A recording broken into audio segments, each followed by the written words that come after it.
topics and opinions expressed on the following show are solely those of the hosts and their guests and not those of W4WN Radio, its employees, or affiliates. We make no recommendations or endorsements for radio show programs, services, or products mentioned on air or on our web. No liability, explicit or implied, shall be extended to W4WN Radio, its employees, or affiliates. Any questions or comments should be directed to those show hosts. Thank you for choosing W4WN Radio. Are you ready to take a journey? Let's connect with the healers of the world. It's that time. It's time for the Language of Healing on W4WN Radio and Talk 4 TV. Now here's your host, Dr. Nicole Fortin. Hello, everybody, and welcome to another great episode on the Language of Healing. The dog days of summer are here, and we're going to talk all about our dogs and our pets in our positive episode here. I'm Nicole, your host. This is Dean Piper, the Pipe Man, the co-host, and we're on the Women for Women Network. Thanks for tuning in and joining us today. And wow, today's going to be a great show. We have a special guest. I know him well. Yeah, I know him well, and I'm very excited. And I see too, I can't resist, but I see too that you did your hair kind of like the older women in South Florida do to their dogs here. Yeah, exactly. I did go with an extra hairdo today. I've got my extra, like bun ears and a little waggy tail. Yeah, see, there you go. I couldn't resist. Let's get really Bill nice. is the pet health guru. I met him 2007, beginning of 2008, somewhere around there. And basically, I had him as a guest on my show when I had a show on another network before this network even existed. And so then when we started the network here 18 years ago, there were three shows on the network. One was mine. One was somebody else that was associated with me that was also at that other network that came over. And the other one was the Pet Health Café with the Pet Health Guru. And so for 18 years on this network, he has been helping people with their pets, not only in educating them, not only in solving their problems, but in creating much healthier pets, much healthier families that last longer, because a healthy pet is going to live longer, and a healthy family with a healthy pet is going to last longer.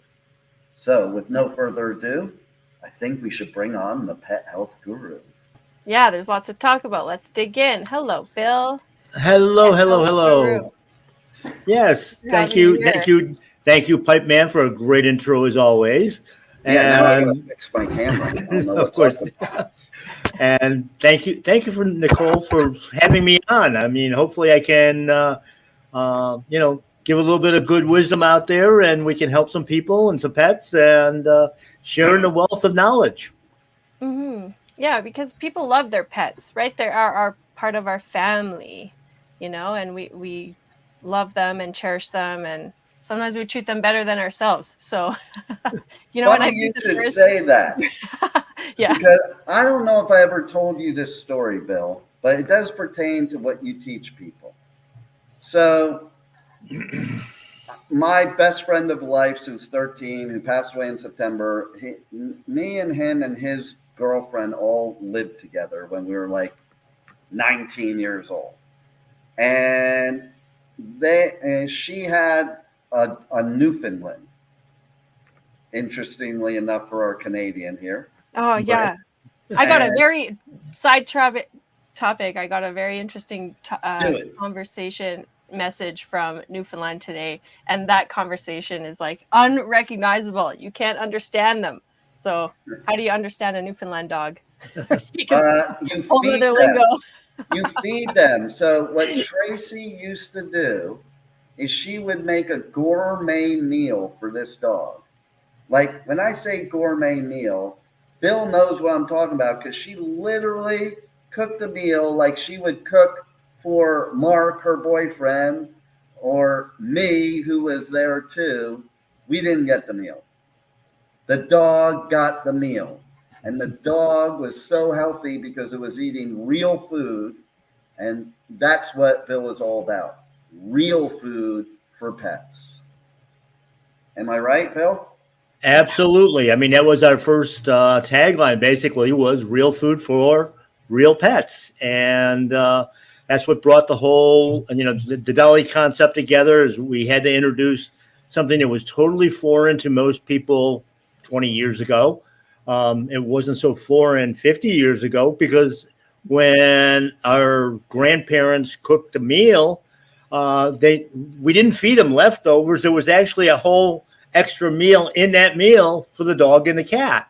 They were a part of the family even back then. And with commercial pet foods, we've kind of gotten away from that. And of course, now we're relying on basically the fast food companies to give and feed our pets basically real leftovers. And when I say real leftovers, a lot of the things that go into commercial pet foods today are the leftovers out of the supermarkets and out of the slaughterhouses.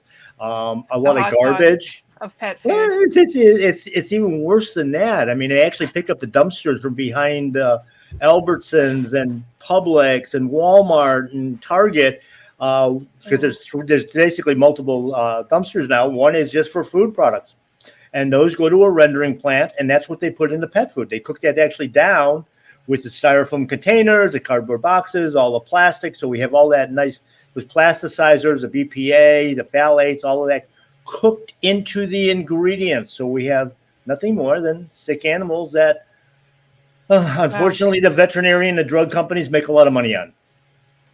Yeah, I did not know that. That's a new awareness for me. So I was wondering what happened between like 20 years ago and 50 years ago. Just this introduction to these commercial products, or kibble, the kibble type food wasn't invented till 1955. That's when it was basically co-invented by, at that point in time, Ralston Purina Company and Quaker Oats, two cereal companies, Wheat Chex, Rice Chex, and Corn Chex, and of course the whole Quaker Oats family of cereals, to come up with a product that we could use our waste product on, but also a convenience food of primarily grain-based foods for carnivores. Do you see anything wrong with that picture?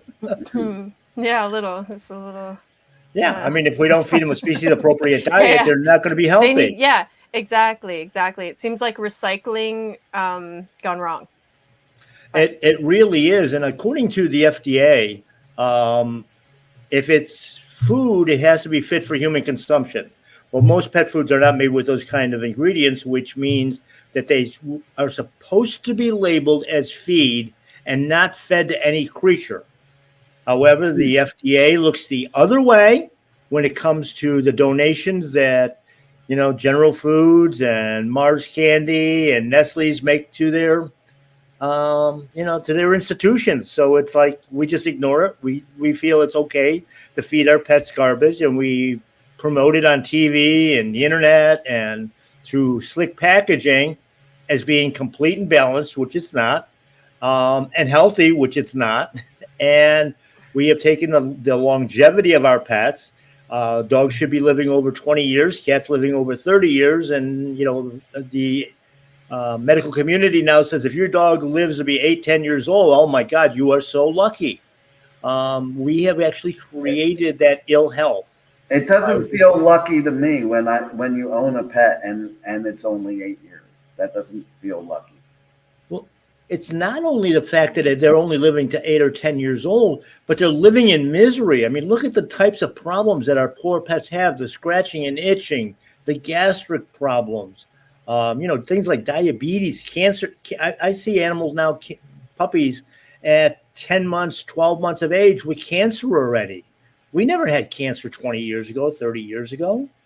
Was it you that was telling me recently, I can't remember if it was you or somebody else, that they're giving dogs Prozac. No, that was the story I relayed to you that somebody gave to me. One of my clients wanted to know, and it was funny because it was the owner of a health food store that wanted to know if I had anything special that I could give Answer the phone. I got two phones and I turned it off on one and not the other. But anyway, wanted to know, and this is a health food person and so-called healthy, but do we have any kind of herbs or botanicals that will get her 2-year-old kitten off Prozac for anxiety? I mean, it's insane what we're giving. I mean, all the drugs out there, they don't have enough. The drug companies aren't making enough money just selling it to people. They have to sell it to the animals as well. Well, they know people are going to spend a lot more on their animals, so that drug bill is probably better than the human drug bill. Exactly. And somewhere it's kind of shifted to like, taking care of your pets is a big pharmaceutical, endeavor, roller coaster. I can tell you right now that I followed what the Pet Health Guru teaches for many years with my pug, April.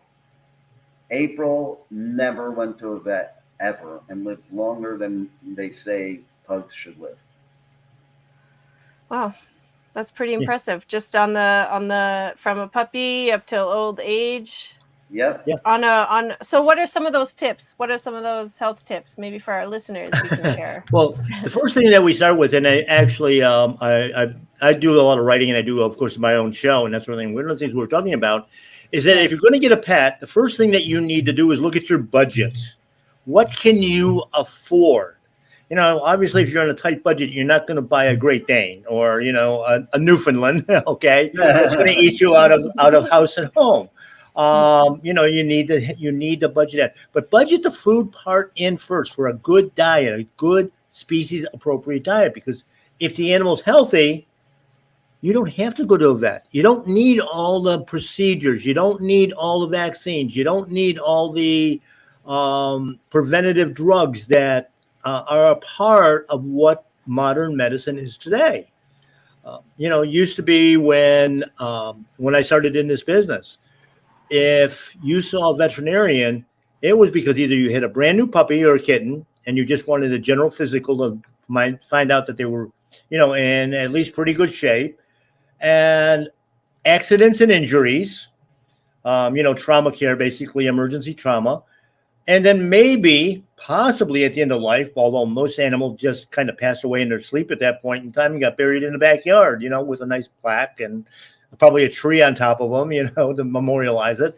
But we didn't have this 24/7, for every little thing we have to call a white coat to tell us what's wrong. Every time they burp, every time they fart, every time they, don't eat. I mean, the number of clients I have that when the dog won't eat breakfast, for whatever reason, could be an upset stomach, could be just not hungry, could be that wolves in nature don't eat till the afternoon. They're sitting in the middle of the floor trying to spoon feed this animal, and the animal's eating not because they're hungry, not because they need nutrition. They're picking up on that negative energy that the owner is passing along to them. And, it becomes an insane thing. Every session with your animal is a training session. Either they're training you or you're training them. It's usually the first one. They're training you. I've noticed too, if you're around neurotic people, their dog is neurotic. Yeah, because like dogs naturally pick up all the energy of their owners, and there's a very symbiotic relationship there. I'm sure naturally you have to work pet and owner. I'm sure you can see that there's some correlation, and pets can pick up their cancers or their illnesses or their anxieties. And that's also a really interesting part, because it's fascinating that we take such good care of our pets, but sometimes not so much care of ourselves. Like you can't see that reflection, That's how we started working on a lot more people and a lot of pet owners, as everybody was coming in and it's like, my pet's doing fantastic. I'm doing like really, really terrible. Can you fix me too, Bill? And it's like, well, I'm not a doctor, so you don't have to listen to a word I say, but you know what? Because I'm not a doctor, I don't have those letters after my name. I can say whatever the hell I want. And right. You can take it or leave it. I mean, Yeah, that's like, it's just word of mouth, what works, experience is empirical evidence, I think, too. Like over the years, something working and seeing it have the results and the benefits it speaks for itself. So, yeah. But so when we're talking about like, yeah, I think that's interesting, the healing properties of pets too. This is the language of healing, and I believe that pets are really part of that as well. And I know we're talking about whole natural foods. It's very hard to find that in human and pet form these days. So you kind of have to, it's smart and wise to educate yourself a little bit around that. So yes, what else can you share with us? Because I have some questions, but Okay, no problem. But no, I mean, you brought the first part of that up, is that the whole foods part of it is an important part. Today, in any of the branches of the health industry, there's so much emphasis on supplements. Well, if you're eating good food, clean food that's raised the right way, there's no need for supplements. It's in the diet. I mean, I can't tell you the number of people that have switched over to a raw, species appropriate diet, and 6 months into it, it's like, Bill, I'm feeding him the raw meat.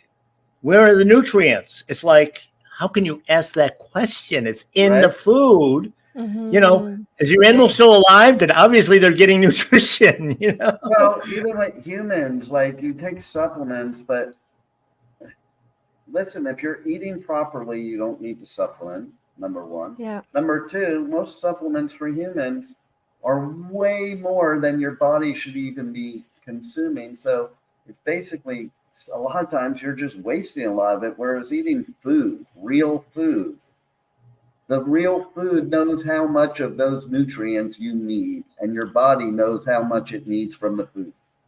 Exactly. Yeah, it doesn't digest either. Yeah, well, as you said, it's not digestible. It's not bioavailable, which is the important part of it. But when you take a supplement too, you're throwing off, like let's say you're taking a mineral supplement, you're going to throw off the balance of all the other minerals in the body. Now you've got this cascading effect. But basically, the body is very, very precise in the way it handles these things. If it's a natural thing, a natural food, the body's like, use it or lose it, comes out. If it's a synthetic, man-made, the body says, I have no clue what this is. And then the body has a tendency to start storing that in fat cells. That's why we see so much obesity. We're storing toxins then in fat cells. I often use the analogy that our body is a lot like women with shoes. When the closet gets filled with the shoes, we don't throw any out. We make somebody build a new closet. Our body's the same way. We're not getting rid of those fat cells because we're storing those old shoes. Let's build some more fat cells for some more toxins. Wait a minute. I take offense to that because I have to build a new closet. Okay. and that's just for the Vans. There you go. Just the Vans. We're not counting the other brands of sneakers. Okay. Exactly. There's so many colors and styles, and oh my goodness. Are you trying to offend me, Bill? Hey, if I haven't done it in the 18 years, I guess I never will. I know, right? But you said you had some questions. Let's get to some of them. Sure. But just on the topic, I think around like the whole foods and the supplements, because, I think, food is medicine, even from a traditional Chinese medicine perspective. You'll say your body's out of balance or you have something going on. You'll eat the right foods, getting the right nutrients for that condition, through herbs or food, more specific. Yeah, well, but then you stop once your body has reached a level. That's it, but when we add all the extra supplements, and maybe because of our diet and not eating whole foods, that, there's a lot of processed stuff, or, the hot dogs and the cutting room scraps that we're eating isn't really providing us with things. So we have to add, and it just creates the extra toxicity. Our body's never really clear. It doesn't really even know how to recognize to produce the right hormones or minerals or functionality. So it gets, defunct over time, and then we have to rely on this stuff. So I think trusting in our body is really important, because it's like, how could it be so simple that I just eat like, this meat? And I think that it's really important to eat per your environment. That's a huge basic principle of Chinese medicine. And so like maybe the Newfoundland dog doesn't need the same as the Chihuahua. I don't know. It's well, in Chinese medicine, of course, too, you're treating like with like. So if you've got a heart condition, basically you should be eating heart muscle, so you build that muscle and regenerate the right cells. Liver and kidney, the same thing. I mean, I know it's things that people don't think about eating so much today, but our great grandparents did all the time. They knew. Yeah. I know, it's amazing. In that short time, we've just lost so much of that knowledge. It's like, well, it's not I joke around, but it's so far away. Yeah, well, I joke around that our great grandmothers had one remedy for every disease known to mankind, and that was chicken soup. It was made with local ingredients, fresh ingredients, and it varied every single time that it had, and it cured everything. They knew what spices, what herbs to put into it for whatever was going on in the area, at that particular time. And the interesting thing about it is, when I talk to people about that, of course, bone broth is now it's a fashion fad. Yeah, the fashion fad. Yeah. But when it came to eating the soup, it was always better on the third day, and of course we would always be getting better at that point in time. And I said, well, there was a reason for that, because even if it was refrigerated, that was still fermenting. So it was actually breaking down and being used much more readily by the body, and the body just bounced right back. And because the body doesn't have to use energy to break it down. If it's fermented, it's already easy digestible, right? That's right. It's key to health. I have a trivia question for you both. Okay. What is the secret ingredient to Jewish penicillin? Whiskey. No. Okay. So since you don't even know what Jewish penicillin is, that's what Bill was referring to. That's a chicken soup. Yeah. Chicken soup is Jewish penicillin. Okay. Yep. Not a hot toddy. There is a secret ingredient to the great Jewish chicken soup, and I used to make my matzo ball soup with this secret ingredient that most people don't know about. Well, the secret ingredients varied a lot too, depending on what part of the world you came from too. But a lot had to do with the different herbs and botanicals that were put into it. The fresh garlic, the fresh onions, and of course a good fresh chicken. Okay, so and actually, we were looking now for. You're getting close. Now you're getting close. What part of the chicken? Chicken feet, definitely. That's it. Oh, nice. That's all the collagen. That's where all the collagen is, and of course, we need the collagen. And that's where all the flavor is too. Yeah. And to your point, you basically are simmering the chicken feet in the water for like 2 days, 3 days. Yeah. Yeah. Nice. And when we used to pick one out, when I would go with my father, we'd pick out the oldest, biggest Rhode Island red rooster that we could find. And that always made the best soup. As far as a cooking chicken, it would be, it wouldn't be something you want as a roaster because it'd be tough as could be. But in the soup, it's all cooked down. So I'm curious what they do in Louisiana. What do you think, Rebel? Yeah, what are some of those remedies? I'm sure there's a lot of home brews. I'm sure it has to do with putting alcohol in the chicken soup. It does not have to do with putting alcohol in the chicken soup, but depending on what region of Louisiana you are asking, you might get some voodoo stuff that, involves something about chickens. Yeah, see that? And then you end up like, you get better, but then you grow these claws and feathers. Is that what gives you hair on your chest? She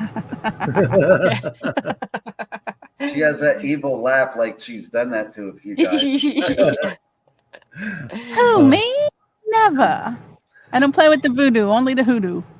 What stories do you have to share, Rebel, about your experiences with the pet health guru over all these years? Oh, wow. Let's see. I know that people really ought to hear and listen to what he's telling you. It took me a while. I ain't going to lie. It took me a hot minute to actually hear what he was telling me. And I finally got some products, and it makes such a difference. It really and truly does make a difference in what you do. What kind of differences have you seen since using Bill's products? I have seen a thinner, happier puppy. And my puppy's not, first of all, he's not a puppy. He's a dog, but he acts like a puppy. Forever a puppy. Forever a pupper. I'm his emotional support human, okay? So, yeah. Oh, really? Oh, yeah. You know how people have emotional support dogs? Yeah, well, yeah. I'm my dog's emotional support human. I wonder if you would be allowed in Florida now, because they don't really allow emotional support dogs in Florida anymore. Really? Well, no. Again, I'm his emotional support human. So he needs me to be there. Somehow you might get outlawed in Florida. I think you probably should be. If you're not outlawed already, I'm bringing it up. Well, when Pipe Man runs for president, you guys think about that. That's one of his platforms, to outlaw me from Florida. Yeah. So, if elected, I will I will send Mike Tyson after you. That's what I'll do. He might like that. But anyway, so my dog is in his 12th year, I think. And since I've had him on the products, he actually looks for me to put it in his food. Nice. When he don't have it, he's like, "Wait, what is this? You're a little bit stingy in here. What are you doing?" But he looks for it in his product. He's peppy.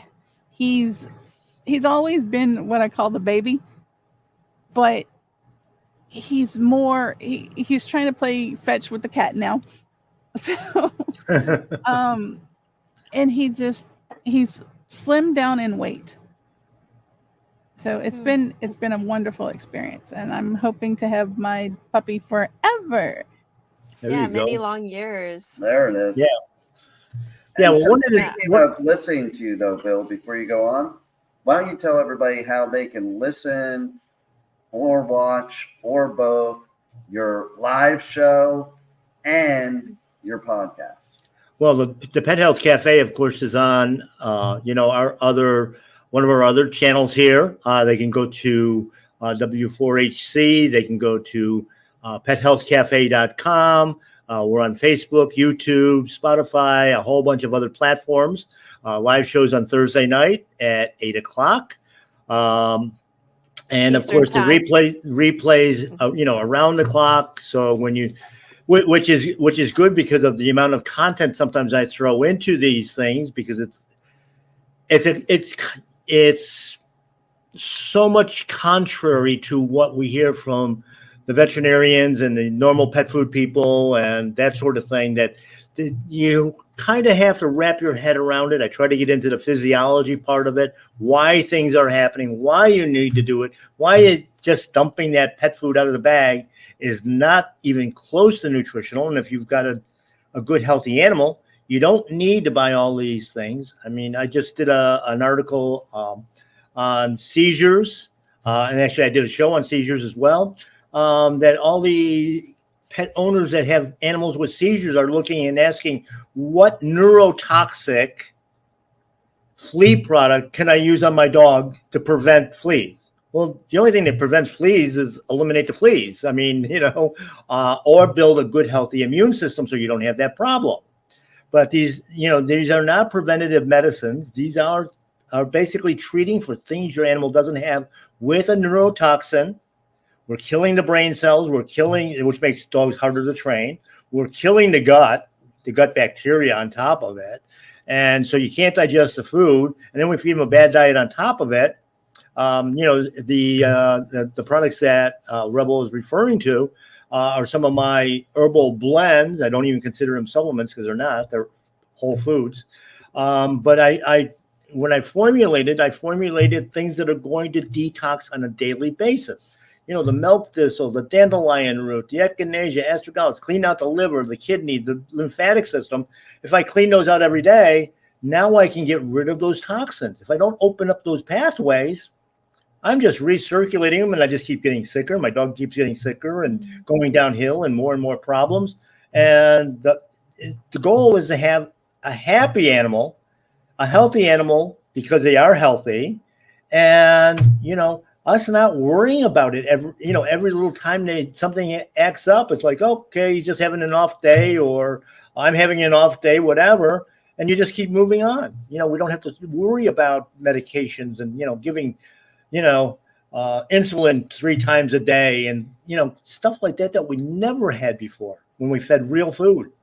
And like I said, back 50 years ago, that's all they were getting. Even that Prozac thing blows my mind, because now you said about the story on here, that means I've heard it a couple times, and it's like, really? Why are we giving animals Prozac? I don't get it. Well, because sometimes, I don't know if it's a training thing or, maybe lately in more recent years with the pandemic, and the animals were so used to having their owners around all the time. And then suddenly they go out the house and they're barking. And, I know some owners, they can't really leave their pets alone without them having huge anxiety, separation anxiety. But why not get them something that can run around the house with them, or put on a TV channel that they can listen to? Yeah. Why go to poison? The things. I know, People read the box. I don't know, but some dogs are really struggling, it seems like. Well, the big problem, all these mental things are all caused by mineral deficiencies and hormonal imbalances anyway. And that, of course, is caused by a lot of these drugs that are being fed, all the bad food. I mean, when you're thinking about, even if you're, even with us, if you're buying supermarket grade meats, for instance, okay, that was probably raised on GMO corn and soy. So you got phytoestrogen, you've got the GMOs, the insecticidal products on the BT corn, because it actually makes its own insecticide, the synthetic fertilizers that went into it. Then we sprayed it all with Roundup when we harvested it, and then we feed it to the cattle and the chickens and everything else. So that's already in the meat. And feeding grain to ruminants, which are your beef cattle and your dairy cows, your sheep, that when they eat grass, it converts into omega-3s and 9s. That's why our grandparents could eat beef and be healthy. Today, with the grain feeding, it turns into omega-6. That causes inflammation. And, I know when that whole thing came through with the grain-fed Angus beef, the hottest thing in the world now, because the marbling's all the same. There's no flavor. You have to add a lot of flavors to it in order to make it taste like anything. And the older people were like, I can't eat beef anymore. I can't digest it properly. Well, it's because it's not the same beef. It's totally different product, because the fat is different. It's not a usable fat. Everything is different from a butcher's meat to the store products. It's like the taste, the color, the patterns, it's amazing. And of course, you look at the difference between, to get a steak at a good butcher shop or, from the ranch, and then you look at what's in the supermarket. The one at the ranch, it's got that kind of a brownish look to it and that sort of thing. It's not that bright red because it's not sprayed with that red food dye. People don't realize that, all this stuff has got additives to it. Yeah, it's all marketing. It's all a marketing money-making machine. That's right. Based on your health. So that's why you need to be educated and take, proactive approach to your body and, know what you're putting in there. So what should we be feeding our pets? Well, and then I'll ask you the question. Well, my question is kind of about feeding pets at the table, because I was always like, no, I'm not going to feed this little begging animal at the table. But then some animals are bred to be pack dogs, and feeding them a little nibble of what you're eating is a sign of them being part of the community. And so I don't know if that's by bread or by. Well, the problem what are your thoughts on that, and what should we be eating or feeding? Here's a good example that I've often used over the years, is that we're feeding, our pets this commercial food. And, in the kitchen, there's a bowl of dog food that sits there all day long. The dog barely ignores it as much as possible. And you walk out to the kitchen and you open up the refrigerator door and you grab a bottle of water or a glass of wine. The dog ignores you. Just touch the package of ground beef, touch the package of chicken, and they're Velcro to your or cheese, and they're Velcro to your leg. Yeah. You're fixing dinner. Okay, they're back and forth with you. It's like they're just praying for something to hit the floor, and you're yelling at them. You got your food. You got your food. You got your food. Go lay down. You finish cooking. You go into the dining room. You sit down at the table and bring up your stuff. Okay, there's the dog at the table begging. Okay, and you're yelling at him. Go lay down. You got your own food. Everything else. You clean up. The dog's back and forth to the kitchen with you. Everything's cleaned up. Nothing hit the floor. The dog is really, really upset. You go in the family room, you turn on the TV, you sit down on the couch. The dog looks at you, looks at the kitchen, looks back at you, wanders out to the kitchen, grabs a mouthful of dry food, brings it in and drops it at your feet, and then eats one piece at a time. Like, you're making me eat this garbage when you had what I really need. That's where the begging at the table comes from. They're not getting the nutrition that they need. They're only eating enough to stay alive. And, obviously, as that goes on in time, the immune system is going to start to diminish. And now you've got, oh, my dog, he's throwing up, he's got diarrhea, whatever. We're running off to the vet's office. $5,000 later, all the tests came back that, he's perfectly normal. No, he's not. He's literally starving to death is what it really boils down to. And, because nutrition is in the wrong place. It's in the, in the carbs, which they can't digest. The pancreas is working overtime, making insulin, which it's not supposed to. So now we got diabetic dogs and cats. It's species appropriate, species specific. Certain animals eat certain things. Yeah. So it's like, for example, cats are carnivores more. Yeah. And so are dogs. Dogs, the only difference, dogs, the only difference, a cat is what we consider an obligate carnivore. That's all they can really digest. But dogs are opportunistic carnivores, which means they're a scavenger.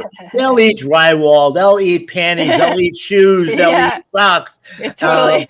Anything to balance themselves out. Eat their dry dog food. That's the only thing they won't eat. Yeah. That's so and by the way, the bugs won't eat the dry food either. That stays there forever. What does that tell you? I have a good story for this too. Like, true. Okay, so if you compare the humans, my grandchildren are here right now.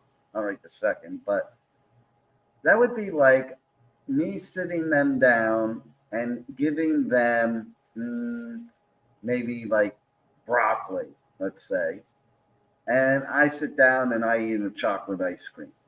They're gonna come over and beg. They're gonna come over and beg. Okay. Yeah. And I can say, go eat your broccoli. Do as I say, not what I do. And then what do? What do the grandchildren do? They throw the broccoli on the floor, the same as the dogs. Yep. And what they're telling you is, you eat that crap. Yeah, that's exactly right. You sprinkle it, once you start feeding real foods, and, a lot of people, well, do I need to transition them? And it's like, no, just go cold turkey. They'll just eat. And if they have to do some cleansing, if they have to do some detox, that's just natural process. But, they try to mix it in with their old kibble and they're eating around it. All the kibble I literally too, and like we said, that dogs are carnivores. In some of our recipes that we started out with in the very beginning, everybody was adding vegetables to the raw meat diets and thought that it was the way to go. Even though the scientific research didn't show it. And we used to put a pea and carrot mix in with the raw meat. And I had a client come to me one day and said, Bill, can you do my recipe without that? And I said, why? He says, because my dog will pick out every pea and set it next to the dish, would not eat it. I hate peas. And it was funny. And I said, okay, I want to try an experiment though. I said, next time he does that, leave it and check it in an hour, 2 hours, whatever. He comes in the next day. He says that those peas sat there for 2 hours, and then I went out and they were gone. He says, "What's that?" I said, "It's a carbohydrate." That was dessert. It was like he didn't want the dessert right away. His body knew that he had to digest the proteins and the fats first, which is what we're supposed to be doing too. Yeah, that's so smart. I know. How come we don't? I mean, maybe in some level we do have this inherent knowledge of how to eat best for us.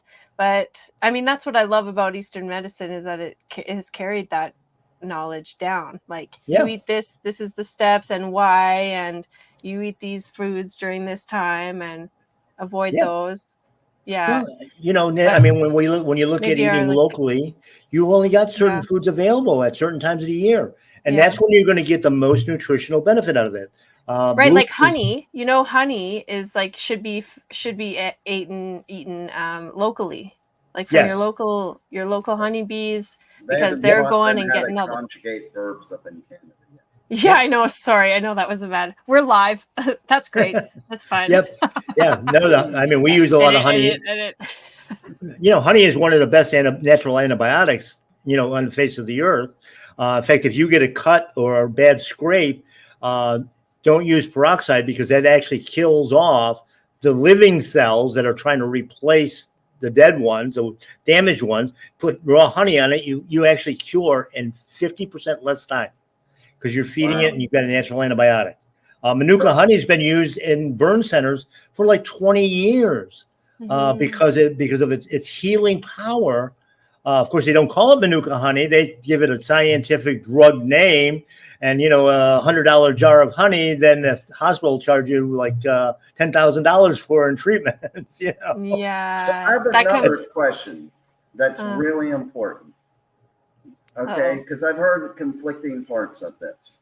So we're on this craze in this country with CBD and cannabinoids and all that stuff. And okay, so now like they give all this CBD or even THC and stuff like that to animals. Yet, from what I understand, that stuff can kill a dog or cat. You know, like the kids that are getting high and thinking it's fine to get the family pet high, you know, from what I understand, they can kill the pet. So what's your feelings, Pet Health Guru, about CBD products, THC products, any kind of cannabinoid product for pets? Well, first off, most of the natural cannabis plants do not contain high amounts of THC. It's basically just a trace amount. Every living warm animal creature literally makes CBD within their own body. So it is safe, but the THC, because we have manipulated, just like we've manipulated the corn plant and the soybeans and everything else, that's not what the original product is. The way CBD works, basically, it doesn't cure anything by itself. It doesn't change anything by itself, but rather it works in conjunction with the adrenal gland, and it targets where the adrenal gland targets trauma by flooding that area with, stem cells and blood cells, and nutrition and hormones and enzymes and all of that to heal. The endocannabinoid system in a warm-blooded animal targets the inflammation, which is tied to, obviously, the trauma. But also we have inflammation in areas where there not necessarily is a trauma. So when you're taking it, a lot of people might take it for pain. I got shoulder pain. And it works, and it gets rid of maybe 50, 60% of the pain. And they take it again, and it's like, oh, it's not working anymore. Well, the problem is we don't know where that inflammation is. So if it worked on the shoulder, and okay, we've got relief going on there, the next dose is not going to go back to the shoulder. It's going to say, hey, you know what? You got a liver problem going on. You got a kidney problem going on. Your adrenal gland is fatigued. I need to help that out. And those are things we don't even think about because we don't know when they're damaged, that they're stressed out, or that they're a problem until it gets to a point where you really have bad, serious, visible symptoms. So our body is producing it naturally. When we supplement it, of course, and we also know that supposedly we don't make as much of this when we get older. It has nothing to do with age. It has to do with the number of issues because of the number of toxins that we're exposed to that keep wearing down these body systems. And the body is designed to regenerate. and it regenerates on a regular basis. And all we can do to heal anything is give it the tools it needs to do its own work. And when we do that, health comes back. Yeah. And we do and of know course what to do. Yeah, and of course it starts with food. That's got to start with food. That's the only thing that's our energy source. Yeah, it's true. We have our primary energy source, which comes from our constitution, our parents, when we're born and we're conceived, and we come into this world with that initial source of energy, and then everything after that is from our Thank God food, I got rid of air. that energy. No. Well, I mean, it's what makes you. You can supplement it. Luckily, right? You can supplement that. Yes, I supplemented that energy with Tony Robbins and Zig Ziglar and Yep. Oh, so speaking of trauma, then, because I assume that it comes with a heavy punch. But so the cannabis bill. You were saying that does that contribute or help the body function with the liver and the kidneys? Yeah, the adrenals? it's can clog going to it up? help. Yeah, it's going to help because what it's going to do is it's going to turn on those switches on those areas where that inflammation is, where that damage is. So again, then that's being flooded with the nutrients, the red blood cells, the white blood cells, the stem cells, the enzymes and hormones to be able to create that regeneration. Not every organ regenerates at the same rate. I mean, our skin, we know that we replace our skin about every 4 to 6 weeks. Our liver and kidney, I mean, I heard that one of the top transplant surgeons basically said we don't have to have transplant surgery anymore for kidney or liver, because if we just clean the old one out and don't put more stuff in, it will regenerate. Brain cells take 3 to 4 years. The most fascinating one is the taste buds. We replace those, believe it or not, every 3 days. That's why what you cooked yesterday that was so delicious 2 weeks from now is going to taste like garbage. And it's because that's tied into our natural being of what we need. It's a natural craving, it's telling. And of course, that's tied in with... It's alive. It's a mucous membrane. It's like gauging our body constantly. With Chinese medicine, we're always checking the pulse and the tongue. And it's like, it's like the daily photograph. And that turns on the nose, it turns on the eyes, and turns on the brain. And our digestive system, because from the the nose out or from the mouth out, it's all one tube. So same with our pets. I know we're coming close to the end of the show. I know. Why does it always go so fast? But 2 minutes. 2 minutes to midnight. Yes. We've got so we can find you on the Pet Health Cafe or at the pethealthcafe.com. Right. Yeah. Also on W4HC. Is that right? Yep. That's the channel. Also part of the Talk 4 Media and Talk 4 TV. Yes, all of the above. Paleo Pet.